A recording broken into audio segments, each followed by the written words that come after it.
petit livre, un prophète, Habakkuk qui est un prophète, on ne sait pas grand-chose de lui. C'est un livre avec 3 chapitres, il y a beaucoup de situations terribles dans ce livre. Et en tout cas, le livre d'Habakkuk nous parle d'un contexte de crise à un moment difficile, vraiment difficile, où Israël est envahi par les Chaldéens, peuple terrible et redoutable, nous dit la Bible. Tout ça, c'est dans le chapitre 1. Et c'est un peuple qui opprime Israël, et tout ce que cela implique, évidemment. Et c'est dans ce contexte-là qu'apparaît Habakkuk, prophète de l'Éternel. On ne sait pas grand-chose sur lui.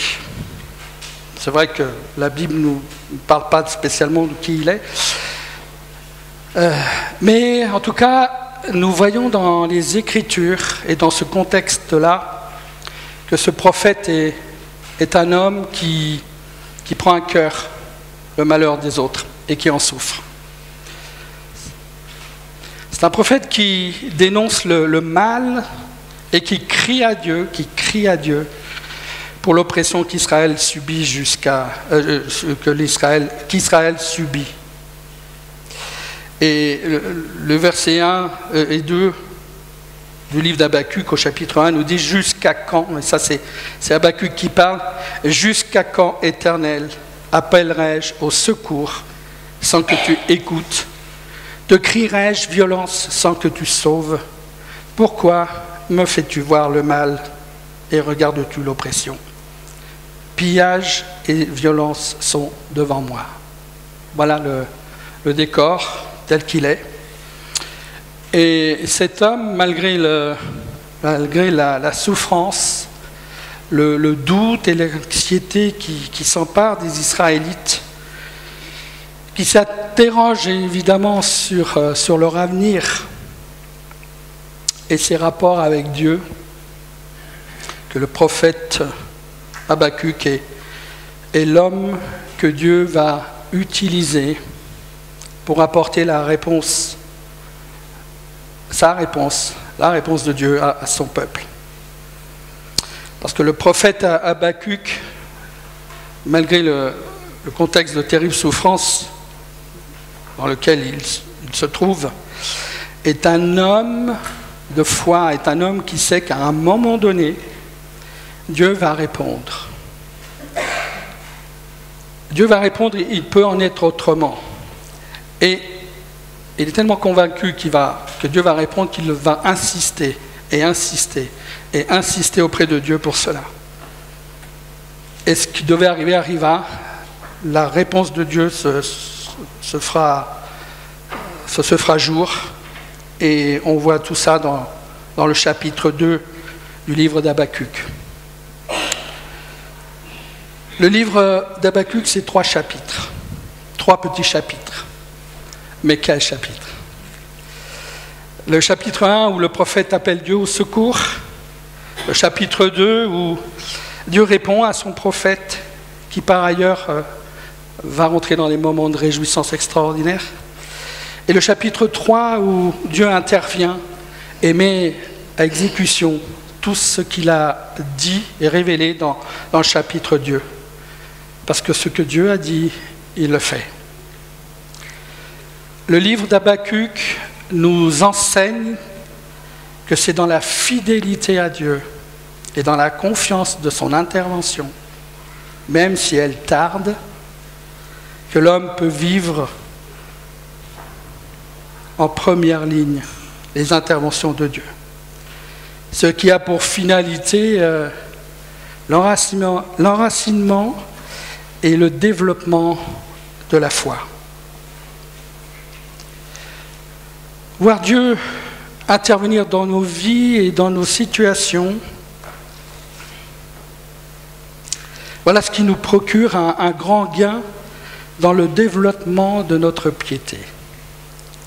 Car cela nous montre que Dieu est capable de répondre à toutes les situations, même les plus extrêmes, à sa manière et qu'il est en fait le vrai patron de nos vies.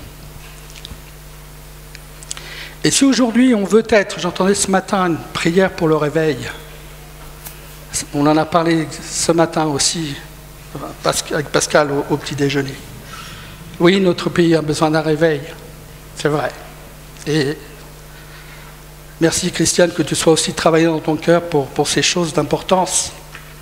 Mais si nous voulons être aujourd'hui des points d'appui, des points de repère, là où vous vous trouvez, là où Dieu vous a placé, eh bien prenons exemple sur des hommes tels qu'Habacuc.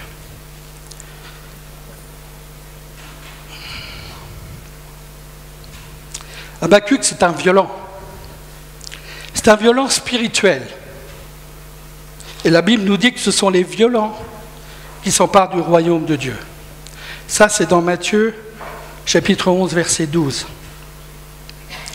Habacuc, c'est un fervent serviteur de Dieu. La ferveur spirituelle,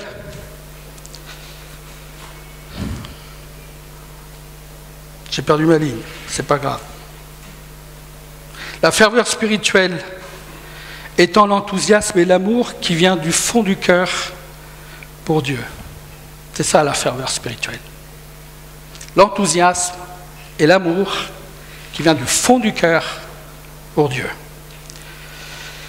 Et je vais vous inviter à prendre la parole de Dieu à partir du chapitre 3 du livre d'Habacuc au verset 17. On va regarder un peu dans quel contexte se trouve le peuple de Dieu à ce moment-là. Chapitre 3, verset 17. Car le figuier ne fleurira pas, point de vendange dans les vignes, la production de l'olivier sera décevante, les champs ne donneront pas de nourriture, le petit bétail disparaîtra de l'enclos, point de gros bétail dans les étables. Waouh! Quelle belle situation!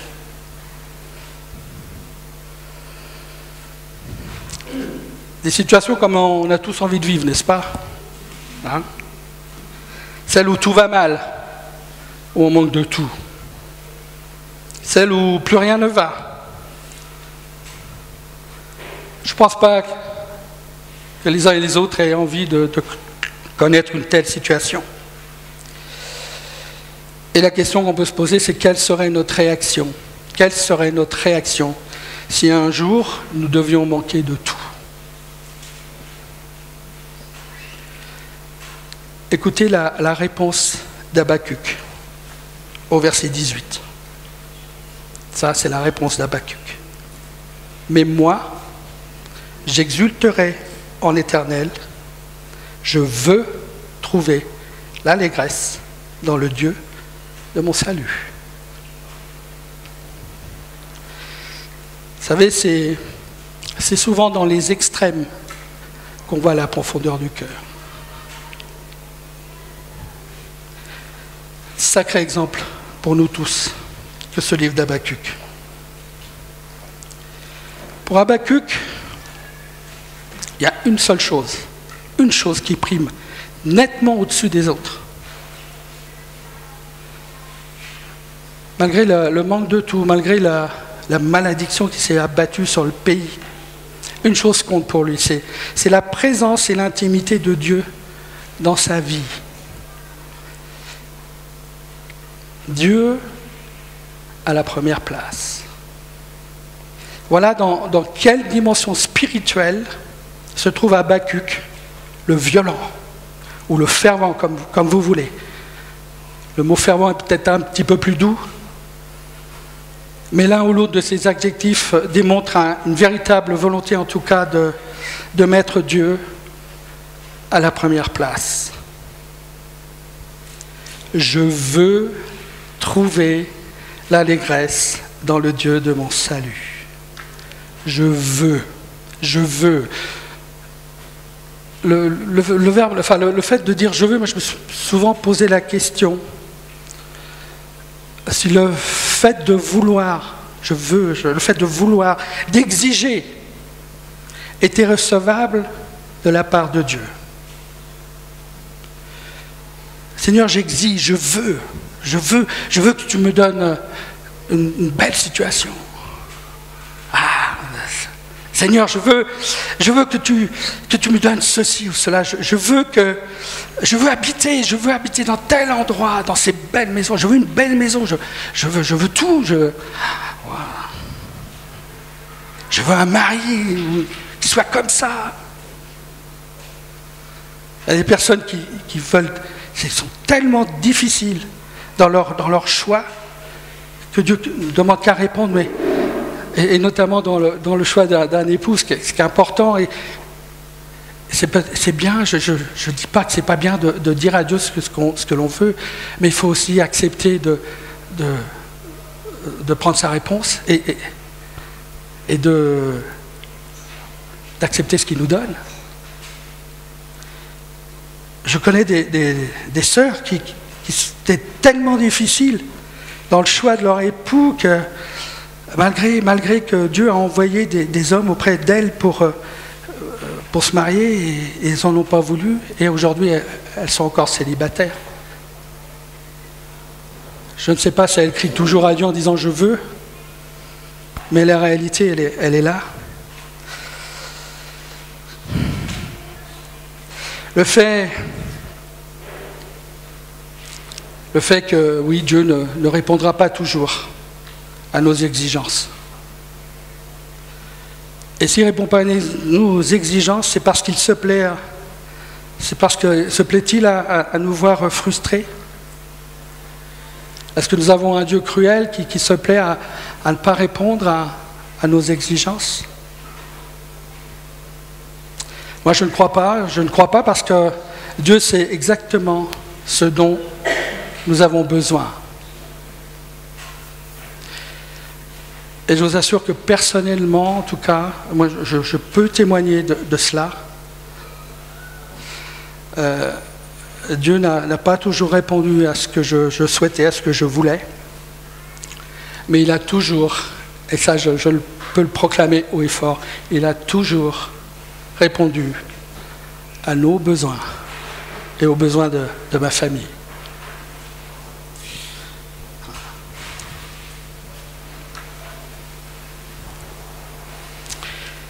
Il y a une exigence, une seule, à laquelle Dieu ne se lassera jamais de répondre. Et Habakkuk nous la montre ici, dans cette partie de l'Écriture. Je veux trouver l'allégresse dans le Dieu de mon salut. Et ça, c'est tout à fait possible si Dieu occupe la première place dans nos vies, surtout lorsqu'on vit une situation difficile. Je ne sais pas si vous vous rendez compte dans quel contexte véritablement se trouve Habakkuk lorsqu'il s'ordonne à lui-même, cette exigence. Le pays est complètement dévasté, il est démuni, il n'y a plus rien. Mais lui, il veut trouver la force et sa joie en Dieu.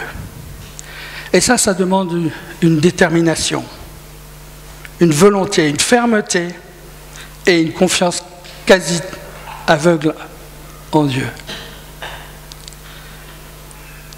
Et je crois que c'est ça, mettre Dieu à la première place. Je ne sais pas ce que vous en pensez, mais je crois que voilà, c'est dans cette dimension-là que nous sommes en mesure de mettre Dieu à la première place dans nos vies. Sommes-nous capables aujourd'hui, et ça c'est aux chrétiens que je m'adresse, ça c'est pas aux gens du monde, on le sait pertinemment que les gens du monde sont complètement perdus et sont accaparés par bien d'autres choses et d'autres soucis. Mais c'est aux chrétiens que je m'adresse, c'est sommes-nous capables aujourd'hui, dans notre monde hyper matérialisé, de laisser encore la première place à Dieu. Imaginez que Dieu vous prenne tout ce que vous possédez et tout ce que vous chérissez. Est-ce que serait-il encore à la première place dans votre vie, comme il a été dans la vie de Job?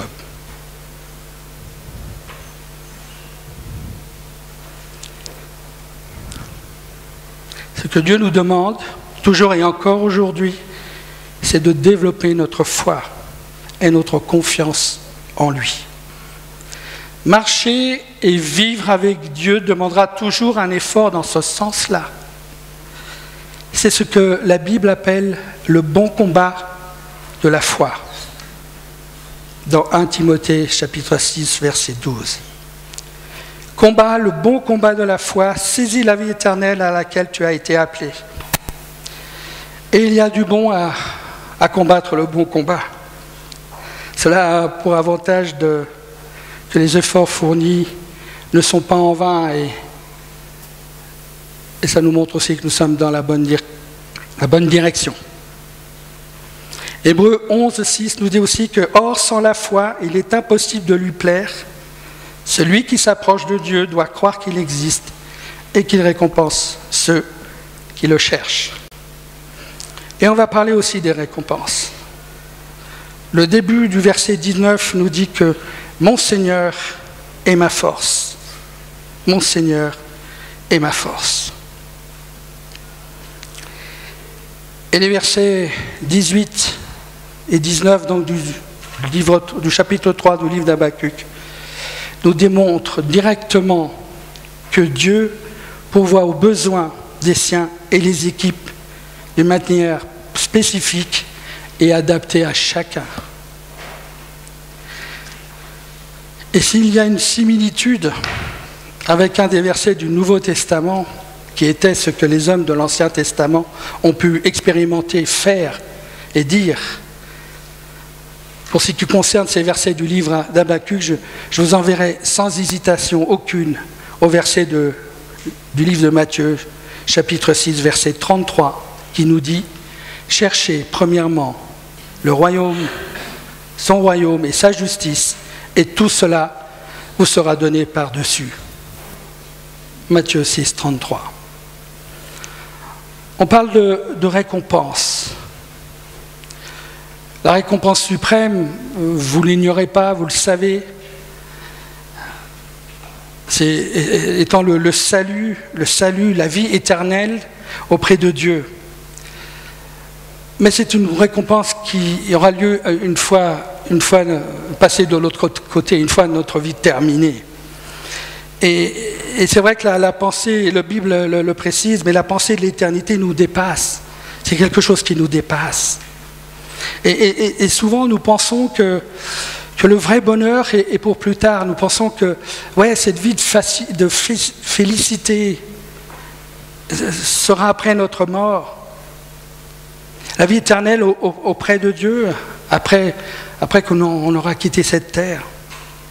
Mais qu'en attendant ce moment-là, cette récompense suprême, on est sur la terre et on pense qu'on va souffrir. Ce qui n'est pas totalement faux, ceci dit.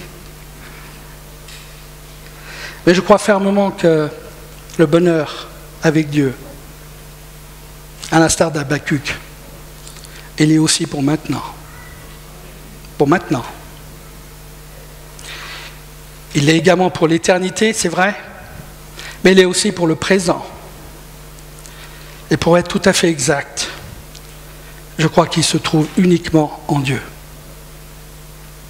Parce que ma Bible à moi, et je crois qu'on a la même, ou alors il faut me le dire parce que je me trompe, mais ma Bible à moi me dit que, dans Jacques 1, 25, mais celui qui a plongé les regards de la loi parfaite, dans la loi parfaite, la loi de la liberté, et qui persévère non pas en l'écoutant pour l'oublier, mais en la pratiquant activement, celui-là sera heureux dans son action même. Jacques 1, 25. Vous savez, il y a des versets, c'est bon de les retenir par cœur. Le bonheur, c'est pour maintenant. Amen. Habakkuk, dans sa vie, a été une réponse de Dieu pour son peuple. Et les récompenses, entre guillemets, directes de son dévouement à Dieu a été l'équipement qu'il a reçu personnellement de Dieu. Et on va lire le verset 19, où la première partie dit « L'Éternel, mon Seigneur, est ma force. Il rend mes pieds semblables à ceux des biches et me fait marcher sur les hauteurs. »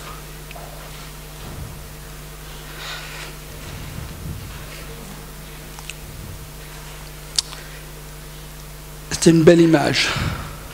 Une belle image, un peu bizarre, certes, mais jolie. Et ce qui est surprenant aussi, c'est qu'il y a un autre homme. Il y a un autre homme, le roi David, qui réalisera et sera aussi dans cette dimension spirituelle, puisqu'il prononcera les mêmes paroles dans 2 Samuel, au chapitre 22 et au verset 24. Les mêmes paroles. Il rend mes pieds semblables à ceux des biches et me fait marcher sur les hauteurs.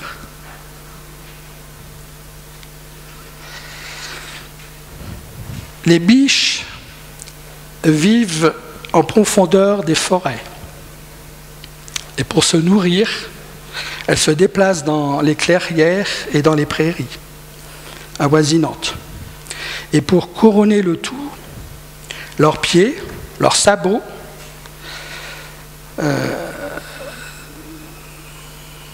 leur permettent, si besoin, d'escalader des côtes importantes, avec des inclinaisons importantes, parce qu'ils sont équipés pour cela.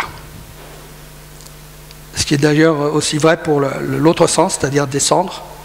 Ils sont équipés pour descendre des pentes assez raides, sans pour autant se casser la figure. Je pense que vous voyez là où je veux en venir.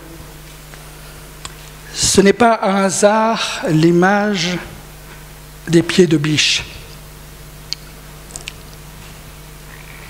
La profondeur de la forêt leur assure la protection. Les clairières et les prairies leur assurent la nourriture. On peut dire d'elles qu'elles ont un comportement craintif, mais malgré cela, les biches sont équipées pour aller marcher sur les hauteurs. Elles sont équipées de la capacité de pouvoir s'y rendre et en redescendre en se préservant des chutes. L'homme ou la femme qui vit dans la profondeur de Dieu et qui est capable de tout mettre à la lumière, dans le sens de se mettre à nu, et c'est l'image de la clairière où tout est dégagé, et qui se nourrit de la parole de Dieu, où là c'est l'image de la prairie. Cet homme-là, cette femme-là est assuré de recevoir, de bénéficier de l'équipement de Dieu.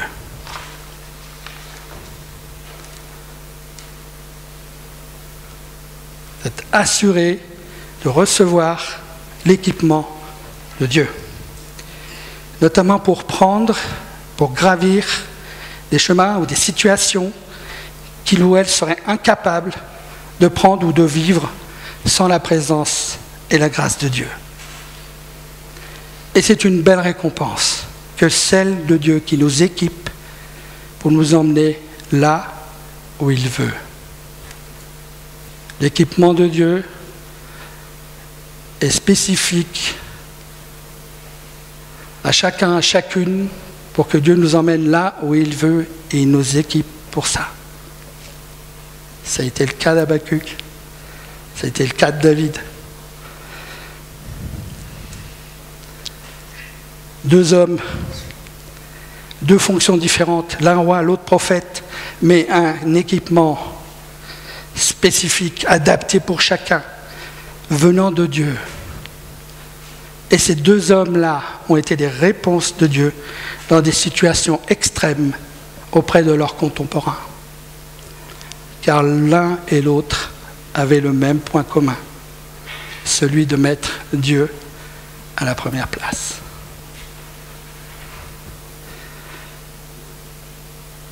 Vous pouvez aujourd'hui, vous aussi, être un point d'appui, un point de repère, une réponse de Dieu parmi ceux qui vous entourent.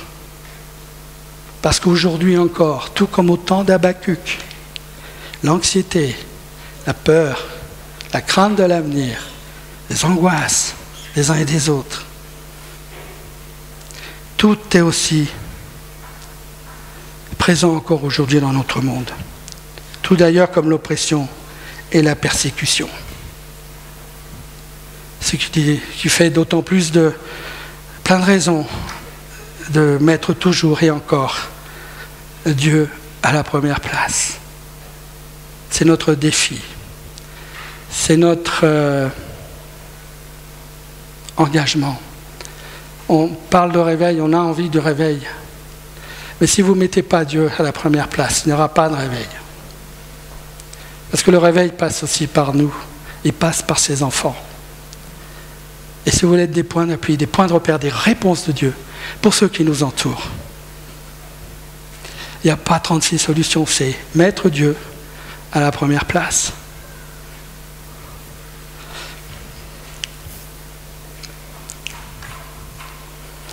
Pour tous ceux et celles qui payent le prix de cela, vous pouvez être sûr et certain de l'équipement de Dieu et de votre élévation. Parce que Dieu l'a programmé. Dieu, dans sa salle de contrôle de nos vies, pour ceux qui sont capables de faire des efforts, de se battre pour ça, de prendre ce combat de la foi, de mettre Dieu toujours à la première place, quelle que soit la situation, Dieu a programmé l'équipement qui va te permettre de marcher sur des chemins élevés et qui va te permettre de glorifier son nom. Et tu seras une réponse pour ceux qui t'entourent. Ne négligez pas ça, ne pensez pas que ce n'est pas pour vous ces choses-là. La parole de Dieu, elle est la même pour tout le monde. Elle est pour son peuple. Elle est pour ceux qui font confiance, qui se battent contre la peur, comme un Habacuc qui dit « Je veux me réjouir, tout va mal, mais moi je veux me réjouir dans mon Dieu, je veux trouver l'allégresse dans mon Dieu. » Voilà, ça c'est les violents. Il faut se faire violence des fois, dans la foi et la confiance en Dieu.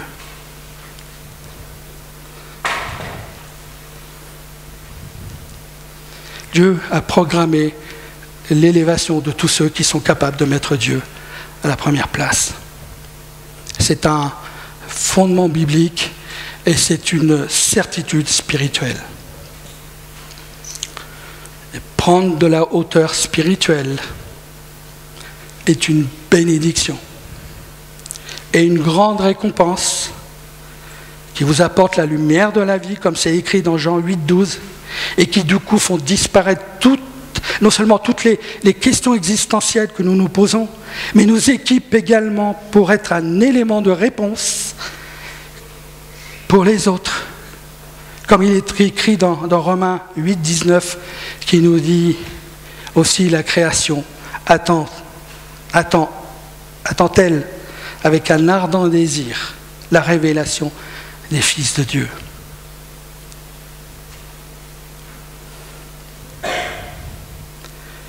Vous voyez ce que Dieu peut faire avec des pieds de biche. Et ces pieds-là, mon frère, ma soeur, elles sont pour toi.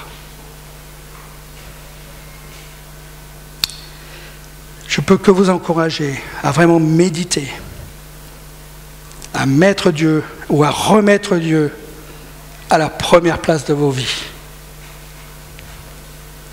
Et laissez-vous équiper par lui. Parce que Dieu a un équipement spécifique pour chacun, adapté à la nature profonde de la personne. Comme il l'a fait pour David, comme il l'a fait pour Habacuc et pour bien d'autres. Je Aujourd'hui, Dieu est le même aujourd'hui et éternellement, et aujourd'hui encore, il est capable d'équiper ses enfants pour être une réponse aux maux de notre société.